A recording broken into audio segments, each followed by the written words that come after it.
Hey everyone, welcome back to Yellow Jacket Garage, and if this is your first time here, welcome to Yellow Jacket Garage. I certainly hope that you'll consider sticking around by hitting that subscribe button down below and maybe the like and the share button. I don't know, if your friends want to watch what's going to happen today, then share it with them. It's kind of cool.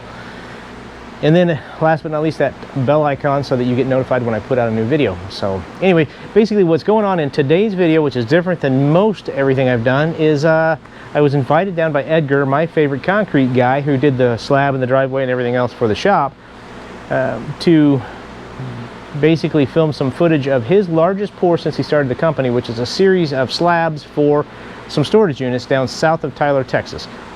So basically, because the pour this time of year is August in Texas, it's very hot during the daytime. They started their pour at like 1 o'clock in the morning, but I got down there at about first light so I could get set up and get some footage of the tail end of it, and then them doing some finish work on the concrete. So anyway, hope you enjoy it. Let me dive into the video instead of droning on. Well, I had to try it. Anyway, thanks for being here.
Okay, well there's that. Hopefully you found it kind of cool. Real quick, I want to say thanks to my buddy Jim Dulaney. He's the one that kind of got me into the whole idea of having a drone to use for the channel, and he's done some stuff with it. I watch his drone work and it's pretty neat. I'm going to put a link to his channel down below, and I'm also going to say that another person that I watch as far as how to capture a lot of information with the drone and how to kind of use it in a better way. I've watched a lot of this stuff, but of course I've not incorporated a whole lot of it because I really don't use the drone as much as I probably should with certain things, but it's fun to play with. And that's Jevan, Jevan, and he has a pretty big YouTube channel. And so anyway, for him, he's been a good resource for me to use with, you know, trying to capture different aspects of how he does it. And so it's pretty neat learning experience. So anyway, I'm not going to drag on any further other than to say, hey, thanks for watching Yellow Jacket Garage. I'm glad you found my channel. Please hit that subscribe button, and we'll see you on down the road. Or in the skies, maybe. Anyway, it's pretty cool. Take care.